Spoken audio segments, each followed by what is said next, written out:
Sing Bang Sunan. Panggil napa Nduk Cahayu? Napa Nduk Mutiara kok sajane kok batu gotrok, gotrok mlayu ngono. Pikantuk gungan, Mas. Pikantuk gungan nggih. Nanti sawer karo Mbah Sunan kok. Lah kuwi ya kaya wong tuane dhewe kok. Ora sak tenan kaya Banten. Nyangoni anake iki sak lugune to. Nggih. Matur sembah nuwun nggih Mbane. Yo, yo nek diwehi aluse. Jenengan pengen mboten? Pengen mboten? Aku tak kuku wae to. Nggih Mbane menika nyuwun kodang kuning. Oh, nyuwun kodang kuning. Saiki. Banten. Saniki. Ayo Mbah Sunan. Ayo Mbah Sunan saking Sembilan. Lah iki ya wis kaya bapakmu neh nek kuwi. Ya wis ora sambung. Haus gede ya isin kok. Ngono ae kok ya. Nggih. Nen. Kae pasen kopral kae. Iki Mbah Nen kopral lek iki Mbah Nen bakul wedhus. Nyuwun Blitar. Blitar. Wah.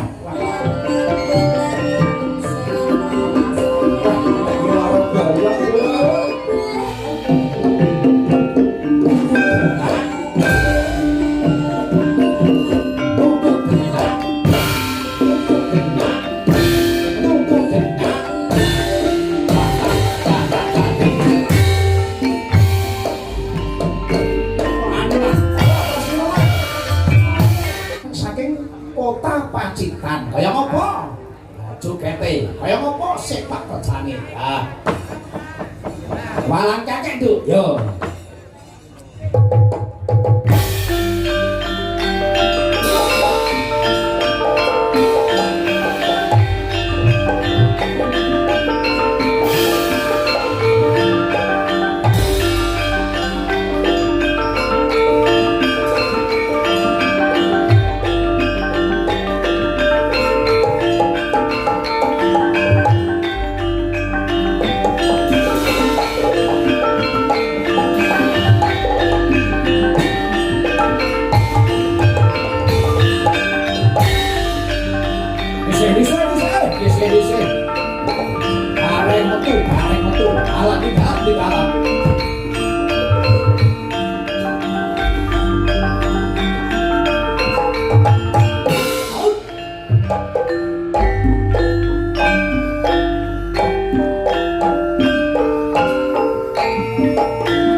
Sugeng dalu kang gareng Wilujeng dalu kacake Ki Marsudi Bawa Leksana Damu mboten pinanggih sehat nggih Mas. Alhamdulillah Kang Gareng sami sehat sedaya. Sing penting bakune seger kewarasan. Amin amin ya robbal alamin. Ugi prokadang dulur-dulur kula tenggene Krandu sedaya mugi-mugi pinaringan seger waras.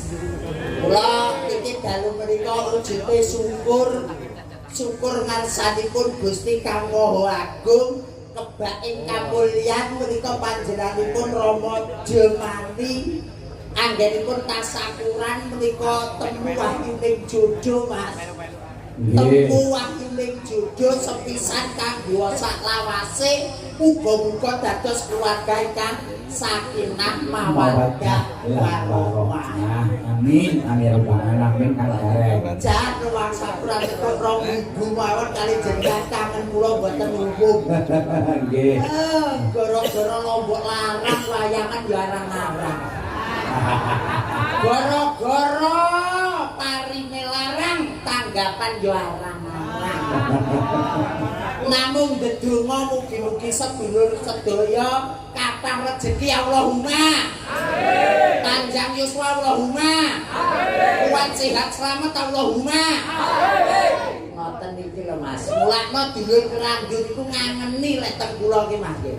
Paribasane sing rada tuwa dadi bapak, aku sing enom dadi adikku lan anak-anakku. Iya pancen ngono Kang Gareng. Nggih, jan tenan. Ugi Kang Gareng niki wau, wah Sinoman Peladen. Nggih. Wah jan cancut gumregut.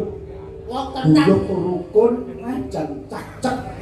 Cacet banget katek kula sakyaine kopi urung diwehi. Lah tekamu wis kasep, tekamu bunyi kok. Wong saking niki sedaya niku kangge sedaya kan nuwun diradosi to Mas. Paribasane kula dalah panjenengan Sinden Yonggo niku kangge paribasanipun keluarga piyambak. Dadi iki apa to wong lagane dhewe sing penting dulur-dulur sing rawuh ndongane muga-muga lulus rahaja mboten wonten awangan setunggal menapa. Oh, Pak Jaya. Putrane Pak Jemani niku kalih Mas. Nggih. Lanang karo wedok. Muga-muga temu jodoh, temu wahyu sepisan kanggo saklawase aja ngantek pegatang. Pancen ngono Kang Gareng. Amin amin Kang Gareng. Kuncine siji wong ki arepa bondo dunyane dhuwur wong nuwun sewu lho Mas. Wong ki lek akeh ya bingung, lek sithik ya bingung. Mula sifat wong ya Kang Gareng. Nggih, akeh ya bingung, sithik ya bingung. Kula wong tenggene alam dunya niku ikhlas lillahi taala kados Pak Jumani anggenipun tasakuran dipun ijabahi dening Gusti Kang Maha Agung. Nggih pancen tasakuran adento ketok lokak ning sejatine saya kebak ya Kang Gareng. Ora lokak saya kebak, ora mutah saya mutung. Pancen ngono Kang Gareng. Mula wong jenenge wong syukur iku wong banyak bersyukur iku banyak manfaatnya Mas. Mula ya kene lek wong sugih iku aja ngantek lareke bersyukur. Iku nek lek bojone akeh. Seto iki wae wis penake ra mau dione kok bini aku wis gawe enek buntute apa-apa Mas ya. Ya. Aku gawe buntute ngene penak banget kok ya nggih Pak Jembani aku ditresnani tenan karo wong Krandu mriki Mas. Tempat ditresnani kok kono teko kene penonton tumplek blek sing dene Mas Marsudi ayu yogane nom-nom kabeh ya ini yo enek sing yo ngantuk. Tenanan kula aku mboten ten mriki nggih Mas. Nggih Kang Gareng. Biasane awake dhewe rong minggu pisan niku mesti wayangan teng Klaran dan Krandu. Heeh. Iki kok rada nek kok setahun kaya bol siji tok iki. Ning Delalah lho Mas. Nggih. Lah wis dilunasi rong taun kepungkur dadi iki karek nyaur igo-igo. Pancen to Kang Gareng. Nggih. Ngene iki ya wis kabeh wis lulus dilunasi kabeh kapan kae Kang Gareng. Sesasi seprono wis wah wis dilunasi Kang. Bapak Jemani. Pak Jemani iku ora kena dipidhaki late. Pak Jemani, Mas, iki daku boten pinanggih kula kalih kanca-kanca sinden. Menika monggo Oke Kang Gareng. nggih Diaturake kalih guru lanang kula saking Krebet. nggih. Menika Mas Heru Sutaji. Rawuh mriki. Wah, rawuh Kang Gareng. Alhamdulillah Mas Heru wilujeng dalu Mas Helu Sitaji. Nggih, Saking kalih Jambon. warga saking Ibu Sisum ugi Bapak Magimin ugi rawuh. Alhamdulillah Bu Sisum yen kuwi sing panggah Mas. Lah iya lho. Jilbabe sing ijo kuwi. Bu Sisum alhamdulillah muga-muga pinaringan seger waras kapan rezeki. Amin Kang Gareng. Ingkang rawuh mulai sinten saking Balong Mas. Mbah Senen saking Balong ugi rawuh sedarat. Nggih, sedarat rawuh, Balong rawuh, Jambon rawuh. Mbah Senen saking Sendang ugi rawuh. Alhamdulillah barokah. Derek ndedonga mugi-mugi sabibaripun panjenengan pirsa niki maksud dibawa laksana dugi dalem pikantuk berkah rejeki ingkang barokah. Tenan kok ya. Aku ki lek kali jenengan iki gungane mboten umum Mas. Nggih Kang Gareng. Ugi mboten katalungan Kang Gareng. Nggih pripun? Katur nggih menika dulur lanang kula menika wonten tanah Sabram Mas Kawit saking nggih menika Karanglo Kidul. Wonten pundi sakmenika Mas? Nggih. Wonten Malaysia napa wonten Taiwan napa wonten Hongkong? Ora ngaku Mas. Oh, Tanah Sabram Mas Kawit saking Karanglo Kidul. Wes menika nyuwun lakon mangke. nggih, mungkin di pinangkani setunggal bapa setunggal. Nggih. Jan tenan kok ya 1 2 3 4 5 6 7 tenan. Sing dene jenengan ki nyenengke Mas. Nggih, pokoke nyuwun kabeh ya Kang Gareng. Nyunyur kabeh ya ayu-ayu kabeh. Janggo elok. Cantik-cantik kabeh sekolah ya dhuwur-dhuwur kabeh. Kabeh do sekolah, do kuliah. Di sing kene dhewe iki. Babon mana telu. Bose. Ngapunten nggih Mas nggih. Gliak-gliak waton kecanda gremet-gremet waton ning slamet menika limbukan dipun sambung mengke tenggene gara-gara sedaya kersanipun menika saged menghibur dulur-dulur wonten ing laladan Ngerandu mriki Mas Masudi. Nggih. Wah, jan tenan iki ditanjakne siji mboko siji. Wonten cobi niki wonten serat Kang Gareng. Oh nggih, jenengan raos rumiyin Mas. Nyuwun lagu kawula rewang. Nggih. Anteping ati, Anteping ati. B sambel kemangi. Sambel kemangi. Terus Lan saking kawula Karang Taruna, Eyang Setono. amin amin amin. Muga-muga tetep guyub agawe santosa. Amin amin amin. Wonten arih pepeling. Pepeling dipun pinangkani. Nggih. Wah, jantenan kok ya. Ditanjakne setunggal bapak setunggal nggih, Mas. Nggih, Masudi. nggih. Nggih, niki penake. Kopi Kang Gareng. Nggih, pripun Iki pripun. satripun Mbak Mutiara. Ijik. Monggo Siap. rumiyin. Nah, nggih. Wah, Ora, langsung. Yuk, Pak Mutiara. Sabto Argo.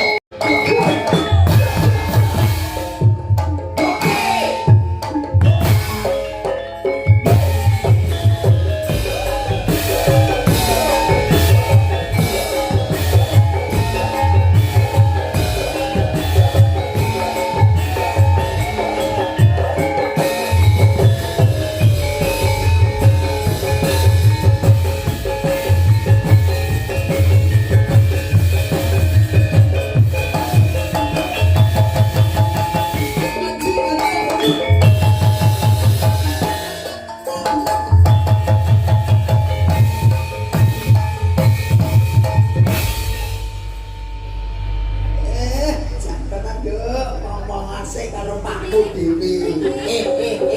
Mutiara.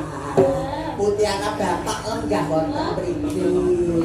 Kok rono kuwi malah goreng ki mosok Pakku goreng. Ya, bapak lenggah kene. Nggih, sugeng sik karo bapak bar mumbungan karo aku. Dadak sukurian iki. Lho piye tok karo bapak iku disungkep wong jenenge anak nun sewu lho, Nduk. Iya. Wong anake arep sukses kaya ngopo kudu eling marang wong tuwa. Ya pancen ngono Kang. Dadine awakku ki sak ulunge nembang sungkem sik karo Mergo Rama. kendho kencenging anak, pranataning anak ki mung kali ana wong tuwa, pujine wong tuwa. Bener, kuwi kula Kenceng ya saka wong tuwa, kendho ya saka wong tuwa. ketok iki saiki wis lemes kok. Ning masalah ngeten. Pripun? Sosokan niku Nggih. enten panggung sambut diakoni. Ngeten iki Lah nggih. awakku ora diakoni dadi anake bapak. Lah niku. Wow. Wong piye, Reng? Iki bapakmu. Anu. Ibune sinten ibune? Ibune ta. Ya bapak lenggah ning kono sungkem sriyen kali bapak. Estu niki? Sungkem se Mas Marsudi menghadap nang mriki rumiyin iki mawon rada lirik anak wedok arep sungkem kali romo. Nggih, sungkem kula katur apa? Iya pecahayu. Sing kamu ndak tompo kan dibombong bunga ati pun tapak yo ayu. Inggih kula tampi kanthi bingahe ngraos manah kula Rama. Omongan yo. Pripun? On kakang aku arep kersa karo seliramu. Wajak misalnya. Para tuwa kereng iki. Mutiara. Dalem. Mau aku dadi para tuwa bapakmu mau aku. Lha pripun? Lah aku mesti dorot-dorot wayah mantenan iki kabeh kon nyukupi aku ora koyo Pak Jumadi. Mutiara, Dalem. kowe wis katon gedhe. Nggih. Ya, apa-apamu disawangku sarwa gedhe. Sing ati-ati ya pecahayu. Nduk Mutiara. Dalem. Tak pek nduk nek Hus. Ngomong gedhe terus kono kiyer-kiyer saja ae kok. orang tuwa kok iso garak kaya gitu. Nduk Mutiara. Nggih, dalem. Niki sowan teng dalemipun Rama Jemani. Nggih, kalian Ibu Ibu lali jenenge Tati. Nggih Bu Tati. Bukati. Bu Kati. Menika kajate apa, Nduk? Tasyakuran pernikahan. Lah dongakno mumpung mandi-mandi iki pun sawakku ndolake manten. Lah. Nggih, sing pasti mugi-mugi samawa. Terus Sakinah. mawaddah warahmah. Terus rezekinipun nggih lancar barokah. Amin, amin ya rabbal alamin. Terus enggal Pindah momongan. nggih leres. Ya dadine nek wis duwe momongan awake dhewe sing duwe gandulane ngati ya, Nduk ya. Kaya awake dhewe kae. Kapan? Lanjut apa? Reng, Apa? gandulan nanti gandulan gue maksudnya. Ya tegese ke gandulane ngati ki kunci ning urip ki ning ngatak. Ngono lho, Mas. Gandulannya hati orang ngendi rek. Nduk. Rada-rada sing tak dikai gandulan. Halo. Asem kok Ojo kurang ajar rek.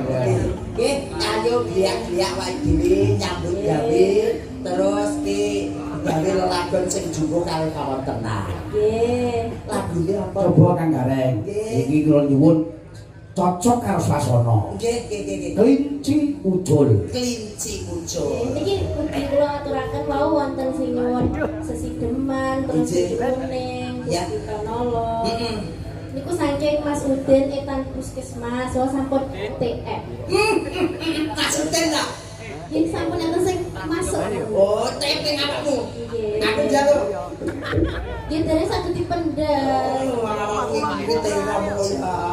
Iki dhewe apa, Nduk? Kelinci muncul. Dene sesideman saged kelinci. Iki yo TF rek. Yo TF. TF napa? Lho. Mas, iki malam Senin ora malam Jumat kosong TF kono. Tanggapan arang-arang ngambeng-ngambeng nyawa. Ya. Nggih kula aturaken sugeng dalu Banen. Nggih, Banen, alhamdulillah rawuh. Setia nenggani kula. Nggih, to Banen ki wong dimanapun ki maksud dibawa sono live itu dia pasti datang. Kencane Banen nggih, Mbak Jan, bakune ketoke kata enak. Moga. Ngubengi kutha niku nggih. Yuk, kelinci ucul, Pak. Mutie arah. Monggo.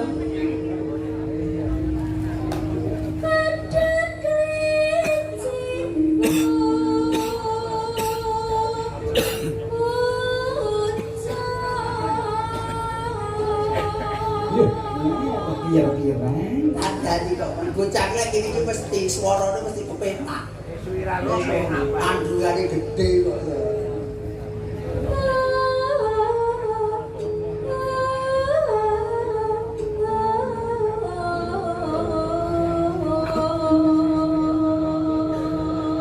Biyen cilik lho rek. Nggih, tenan yen nek kene minta undo mono ae. Saiki mari sarwa gedhe. Aku saiki ra wani blas aku dilirik itu wis mamput kok. Ayo Nduk terus.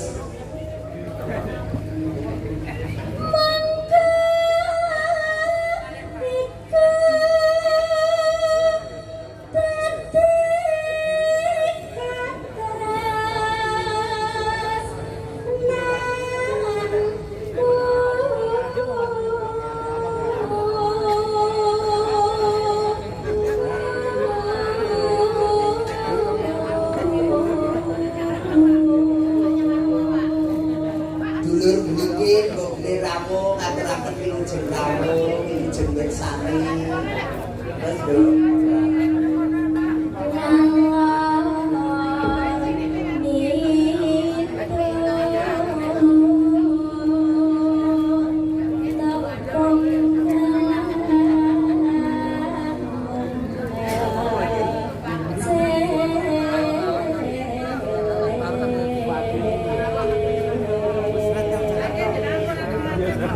Terus saya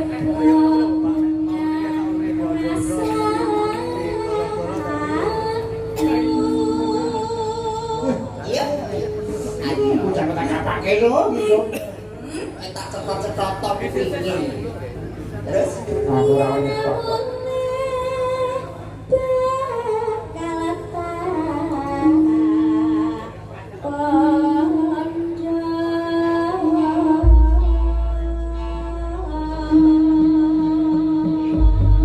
langgam kelinci kucing monggo Mbak Mutiara Sabto Argo.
Coba juga kalau jadi sing ngalor Bu. Ngalor ku endi? Nangan. Oh, mriki. Ya ngiwa. Ya nangan. Ya ngiwa.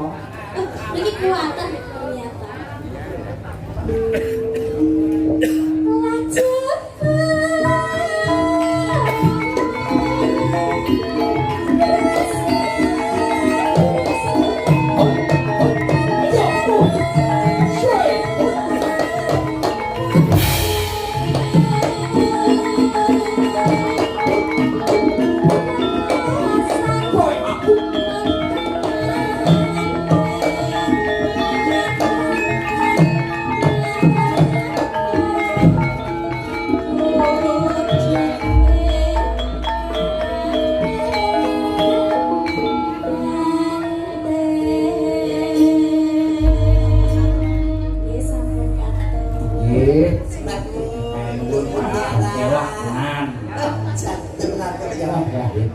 Memang pendidikan dan juga ilmu itu sangat penting dan sangat membantu Mas. Ngono saiki dadi bocah dadi mahasiswi yes kaya ngene. Kula ilmu ki paling penting, kula ilmu ki regane larang.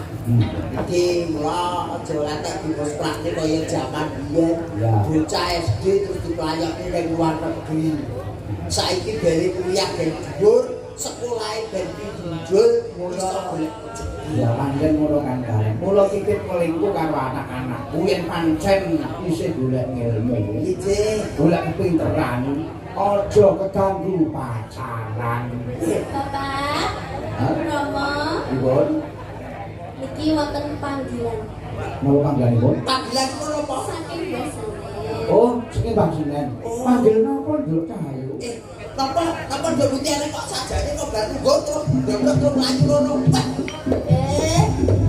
Pikantuk bungan Oh, Mas. pikantuk bungan nggih. Nang disawer karo Mbah Sinen kok. Lah kuwi ya kaya wong tuane dhewe kok. Ora sak tenan kaya banten. Nyangoni anake iki sak lugune to. Nggih. Matur sembah nuwun nggih Mbane. Yo, yo nek diwehi aluse. Jenengan pengen mboten? Pengen mboten? Aku tak Mboten saking. kuku wae yo. Nggih Mbane menika nyuwun podang. Oh, yang putih kuning saiki. Mbane sakniki. Nyuwun sakniki. Oh, ora betah ketok ya. Pun boten betah banan. Nggih, monggo, yo putih kuning. Nggih, langsung podang nggih. Minangkani menika pamunggitan Mbah Nen saking Laladan saudara. Nggih. Terus sing brengose kandel niku. Aduh, mesti Mbah Nen. Nek lek sing gundul ngene cembul ya murin. Yaene wis turu. Panggilan malih. Pripun niki? Panggilane sapa lho? Niku Sapa lho? Oh, ya yo cak anane romo. Ayo Mbak Sinen. Ayo Mbak Sinen saking sembilan. COD. Lah iki ya wis kaya bapakmu neh nek kuwi. Ya wis ora sambung. Haus gede isin to. Ngono-ngono kok ya. nggih. Sinen. Kae pasen kopral kae. Mbah Nen Kopral lek iki Mbah Nen bakul wedhus Nyuwun Blitar menika. Blitar. Wah, wah. Podang kuning nyang Blitar. Nggih, langsung mawon nggih niki Nggih. digabung nih. Nggih, sak cekape niku kathah seliwati saking Mas Marsudi Bawana. Nggih. Mbak Hani saking Tulungagung. Tulungagung nggih wonten wah jugete mengkelok gareng. Kan oh nek durung munggah wis to. Iku wis to. Pun. Ayam Langsung. monggo. Podang kuning. Monggo.